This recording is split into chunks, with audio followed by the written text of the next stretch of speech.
Hello everyone, welcome back to the Tokyo Living Podcast. Today I am going one-on-one with 3-on-3 basketball star Spencer Jennings. Spencer, welcome to the show. Sam, appreciate you having me today. My favorite gym in Tokyo, the best gym in Japan, Club 360. Thanks for having me. Thank you very much. Pleasure's all ours. Mate, tell us a little bit about yourself. How did you get into basketball? Tell us a little bit about your life growing up and what brought you out to Japan.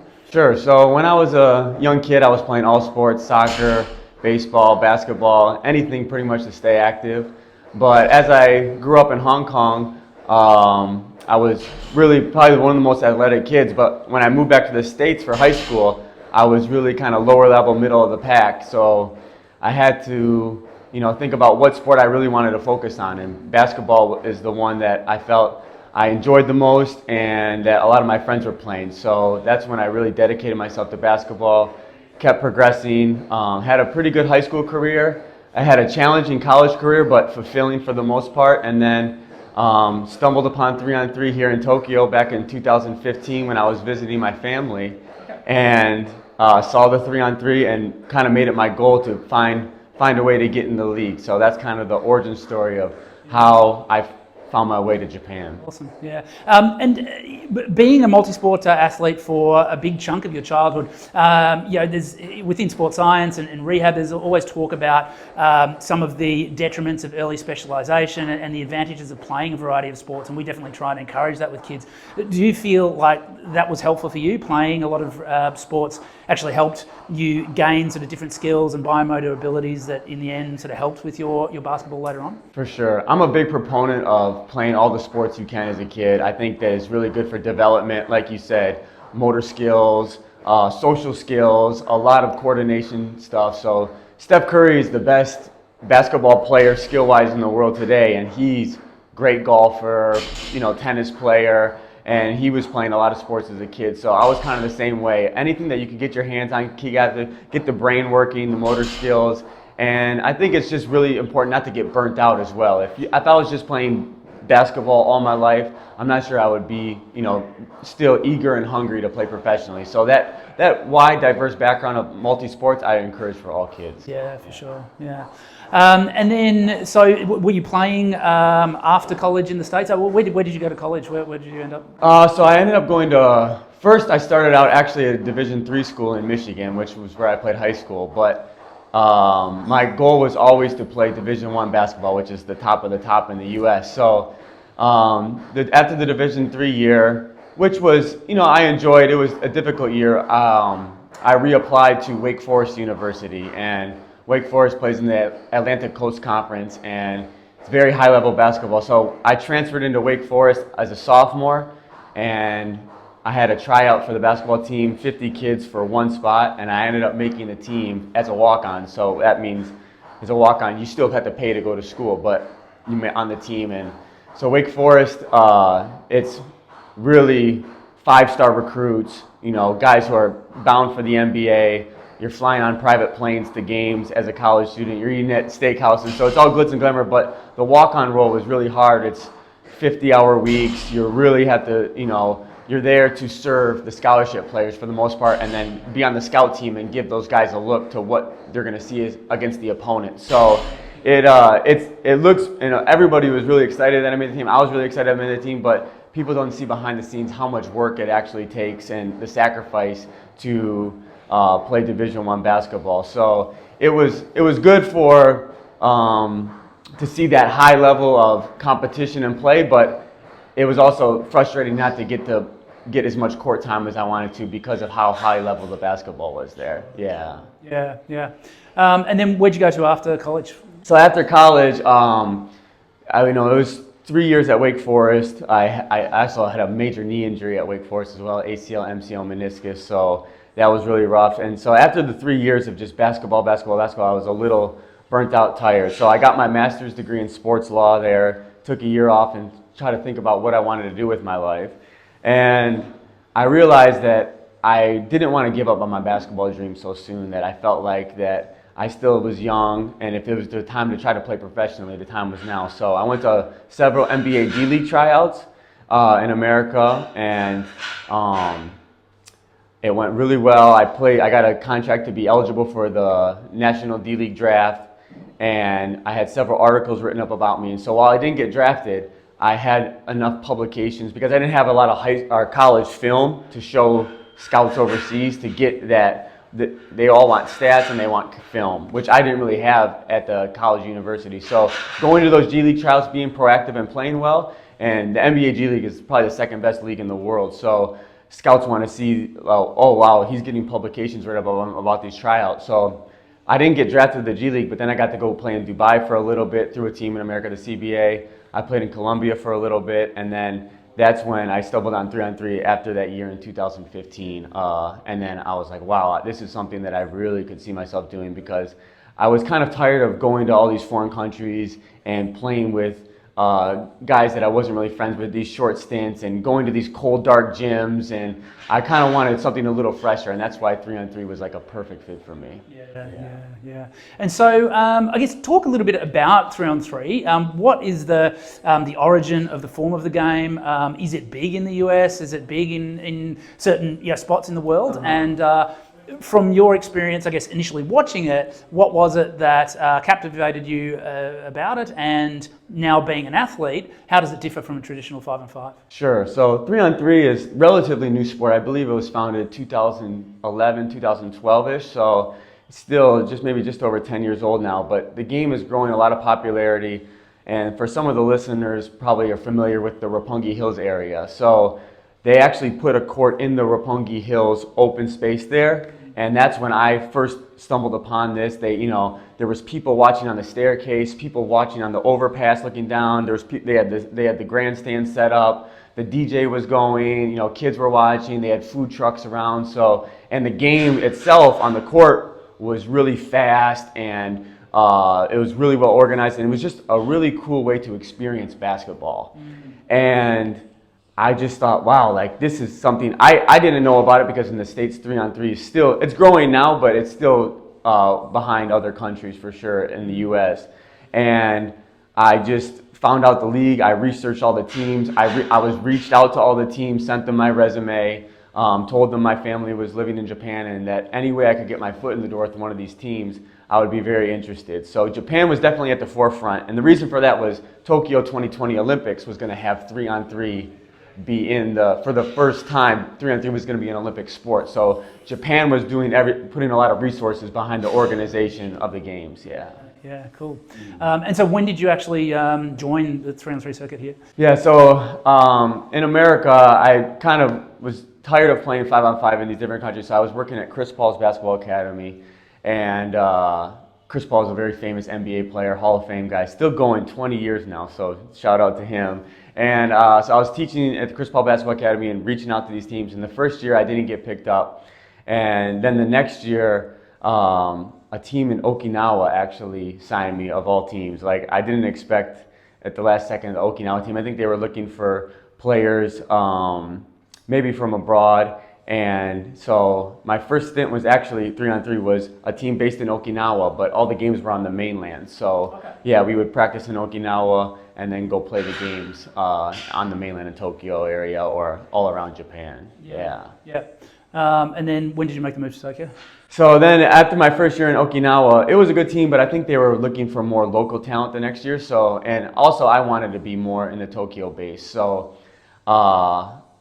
I started reaching out to more teams locally, and that's when I found Cran, which was the last team I played on was Tokyo Cran, and that's kind of where my 3-on-3 career really took off, and I was able to make a really deep connection with a lot of teammates and the owners, and we were able to have a really successful team. Yeah. And where are you playing now? So now the team's name is the HIU Zay Rockets, which is still based in Minato-ku, but the Cran owner, he has moved back to California, so there's a lot of expenses in 3-on-3 as well, with all the player salaries, all the transportation, the registration for the league and stuff. So he moved back to America, and now the new team is the HIU Zay Rockets, which similar to Cran in some ways, but different than Cran in some ways. But yeah, we're currently playing in the season right now. So it's my first year with this new team, the Zay Rockets. Awesome. Yeah. So what does a typical day or week look like for you? What's your training schedule like? And I understand you're doing a lot of coaching on top of your playing. Yes, for sure. So 3-on-3, I think the there are some full-time players here right now that their only job is to play 3-on-3, but I would say 90% of the league is working another job or making an income another way, which is kind of what the league wants. They want players who are all really good at basketball, but also have another kind of life where, you know, people can say, oh yeah, this guy's a professional, but he also has skills in other aspects of life as well. So I do teach at Tokyo American Club every day, private lessons, semi-private lessons. We do about 3 to 4 camps a year at Tokyo American Club. And the current team, the Zay Rockets, we teach Akasaka's junior high school Monday nights. So if any kids are interested in coming in and getting training, we service a lot of ages from, you know, very young kids to high school kids. And they can come in and get a group workout in, which is really close in the Minato-ku area. And I coach the British school in Tokyo as well, their high school boys varsity team, which is in the winter. So shout out to the Lions. And I'll be coaching the varsity team again this year, so I'm looking forward to that. And so, a typical day is a lot of teaching, a lot of training, probably about 5 to 6 hours of basketball a day. Try to get in the weight room 2 or 3 times a week on top of that. Team practices is usually twice a week, and then games on the weekend. So this weekend we go to Utsunomiya. Last weekend we went to Sendai. So it's pretty cool to get to travel on the weekends for games and then be here locally in Tokyo to practice and teach as well. Yeah. Nice. And then with the coaching that you're doing, how do you find that? What are some of the things, obviously, you know, teaching the skills of basketball and getting the kids to play? What are some of the other things outside that you think basketball offers to the kids that you coach in terms of generalized skills or life skills and things like that? So I think, the biggest thing for me in coaching is like, it's nice to be a good basketball player, but it's all the life lessons that come with, you know, dedicating yourself to a craft, you know, whether it's martial arts, basketball, baseball, just the work ethic and the commitment and sacrifice it takes to improve yourself is something that's important for kids to learn. Also winning and losing, making shots and missing shots. This is all part of just becoming an overall complete human and learning how to deal with failure, learning how to deal with success. So that's what I enjoy most about teaching is just the little nuggets that you can give the kids that they can apply to anything. You know, how does a kid react when he misses 2 or 3 shots in a row? Because it's going to happen, right? It's just like having good days and bad days, and try to get that message through to the kids at a young age. And really blessed to be, you know, here at a time in Tokyo basketball, I feel is growing in popularity in Japan. A couple NBA players now are Japanese, Hachimura, Watanabe. The women's team is very strong in Japan right now, and just basketball as a whole it's a very social media sport. You know, the highlights and the players have a lot of personality. So I feel like there's a lot of youth that are gravitating towards basketball. So I'm not a big highlight and social media guy. I'm more of a structured, disciplined guy. So I try to have fun with the kids with the highlights and stuff, but also run a really structured and strict program while also having fun as well. Yeah. And where do you see basketball going in Japan? And you said it's obviously growing in popularity, and often with the sport, it only takes a few stars from a country or from a region to make it to the top level to then sort of bring a whole country or region behind it. Where do you see this as the future for basketball in Japan, and in particular 3-on-3? Mm-hmm. So I think basketball in a whole in Japan is in a good spot. I think they're starting to get more resources, more players, but basketball is a big genetic-based sport. You know, a lot of it is how tall you are. You know, it's not soccer where a lot of guys are 6 foot and under. It's average height in the NBA is 6'8", which is 203 centimeters, 205 centimeters. So big guys, right? Not to say that you can't make it if you're shorter, but it's definitely the odds are stacked against you if you're shorter. So Japan obviously is just shorter the average height than Africa or America, but I feel like Hachimura is he's a mixed from half Japanese, half maybe somewhere in the islands. So I think you're starting to see more mixed backgrounds of players. So that could definitely be a big help for Japan. But also the Japanese players are very skilled. They run a very tight orchestrated program. So I think that the trajectory for Japan basketball is definitely moving in a positive direction. For 3x3, Japan, they're definitely a high-level 3x3 country. I think that they have a good chance to make Paris 2024 Olympics. So 3x3 is very popular in Japan and Europe. So I would like to see Japan, continue to push the limits of like the world in 3x3. So basically, there's the local tournaments in Japan. Really, like a lot of players want to come from overseas and play in Japan in the 3x3 league here because it's so well ran. The organization is great. The fans are great.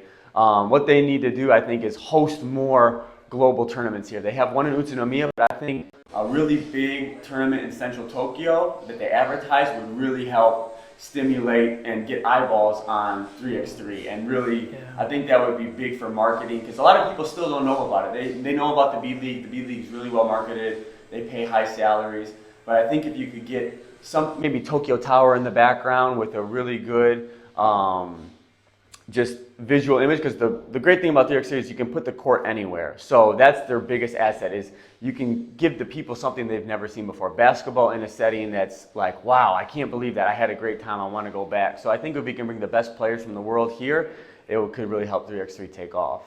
Yeah, that's funny when you talk about. So my son is he's really into two main things now: basketball and WWE. So his idea of what a big human being is just completely skewed. So he thinks like everything from like 6'7" and under is like an average size person. Maxie, you know, Daddy's friend David. Yeah. Do you think he's big? Oh, he's enormous. Okay, he's 6'5". Like that's the shit. Right. But so there's a kid from France this year that he's 7'5" and he dribbles the ball like a point guard, and he was the #1 pick in the NBA, and so Giannis Antetokounmpo is a guy from Greece but has Nigerian roots, and he's just these guys are built like superheroes. So it's kind of the one sport where the guys are like, if you walk in an airport, you might not recognize one of the best football players in the world because he looks normal, but you can't hide as a basketball player. Yeah.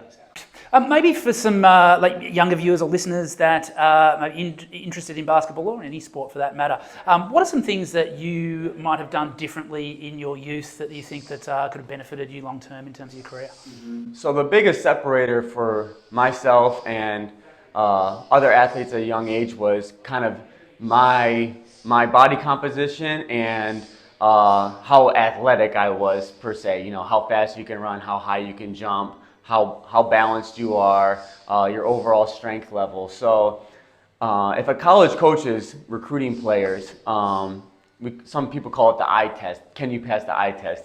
It's kind of just judging a book by its cover, but it does play a factor. If a coach walks in a gym and he sees, wow, look at that guy, right? That could be the difference of you getting a scholarship or recruited and not. So I try to translate that message to a lot of kids today that they need to be eating the right foods. They should be looking for a good strength and conditioning coach that they can train safely and effectively.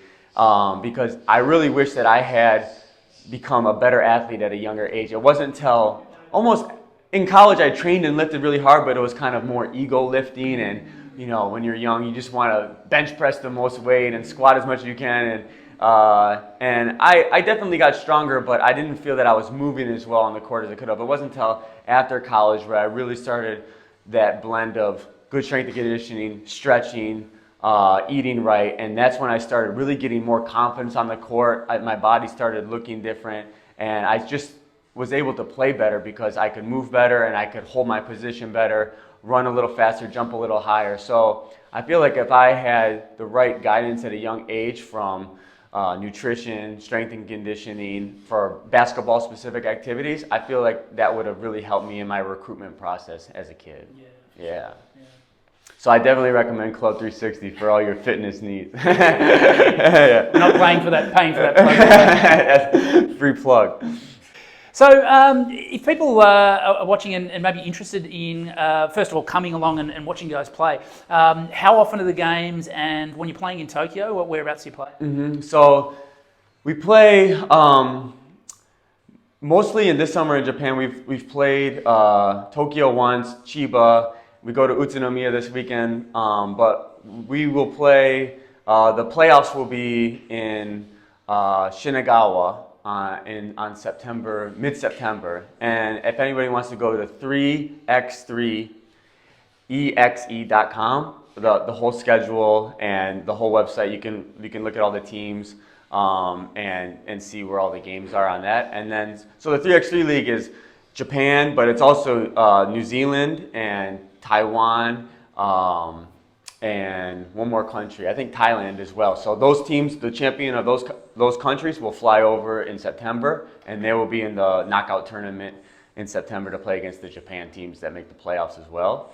And then there's also the Japan tour, which is just local Japan. There's no team, so it's just the teams in Japan, and that can be at jba3x3.com, and the whole schedule is there as well. So last time we played in September in Italia Guy, which is very close to here. So I think that will be coming up in September as well. So if any fans wanted to come to Italia Guy, it will be on the website as well as that. So yeah. And we're going to be in the playoffs in Osaka as well in November for the Japan tour. So if you're taking a trip to Osaka, you can see some 3x3. We play in the Lalaport shopping mall, and it's really, really cool to watch the event there as well. Yeah.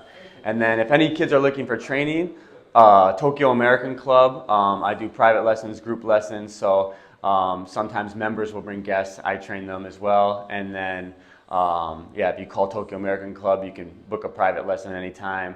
And Akasaka Junior High School, if you just go to the HIU Zay Rockets, Google that, and all the information about how you could join the basketball school in Akasaka is there as well. Okay. Yeah. And you don't have to be a part of that school. It can be anyone. Anybody, yeah. Anybody's welcome to join. Yeah. Mm-hmm. Terrific. And if people want to follow you on social media, are you very active on social media? Yeah, I'd say Instagram is, I do the most posting. I try to, give fans or kids a look into, how I train, how I eat. I have a little dog that I walk around a lot, so there's some adventures seen Tokyo with me and my dog, and that's at SPENJENN_23. So SpenGen23 on Instagram. I'm also on Twitter, Facebook, but yeah, I'd say Instagram is where I'm the most active. Mm-hmm. All right.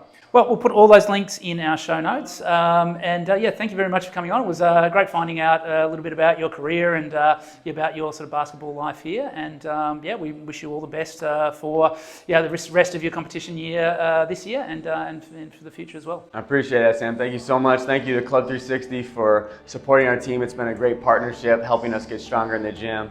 Highly recommend all the staff for all the great services that they offer. So appreciate you having me, and see you at the games. Thank you.